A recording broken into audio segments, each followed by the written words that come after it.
These twin sisters make their way from home in search of water for their house chores.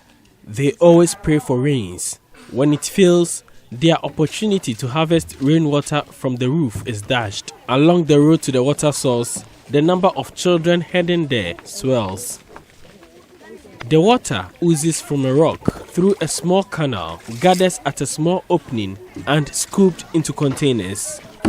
It's past midday and the twins we came to this place with have been in the queue since, waiting for their turn to be able to fetch from this source of water.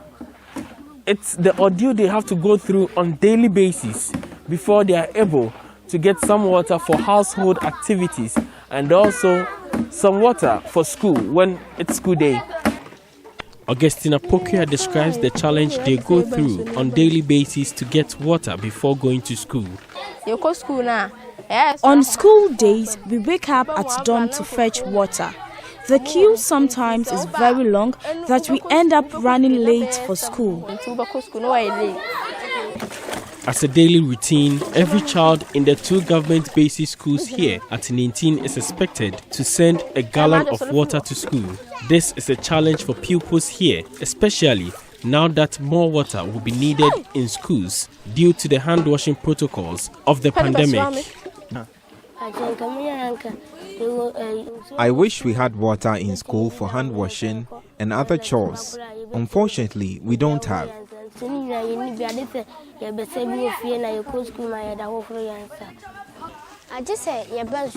We are tasked to fetch water for school every day, and we end up showing up late for school.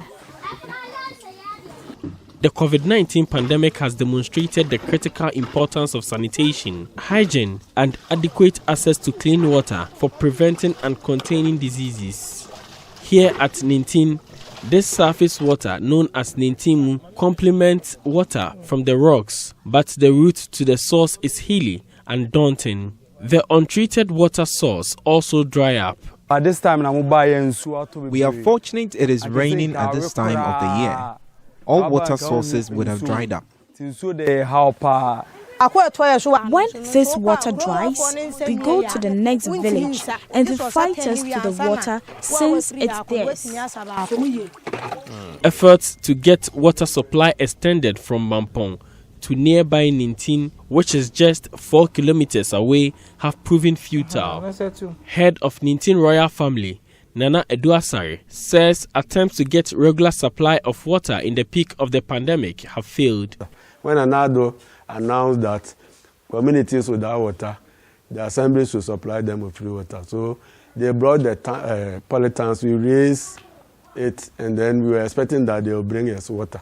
They started for about 2 days. Then the 3rd day, they said that the petrol they were using was too much, so they wanted the people to buy at 20 pesos per jerrycan.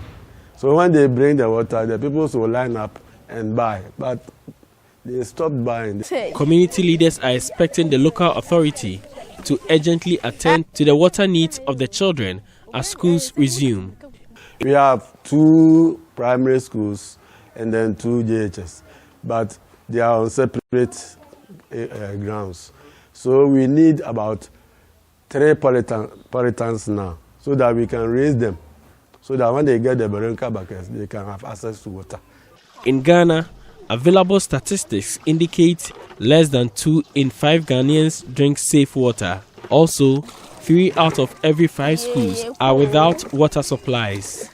This needs to improve in communities like Ninting for the country to meet the UN Sustainable Development Goal 6 of access to water and sanitation for all by 2030. From the Ashanti region for Joy News, Nana Aljima reporting.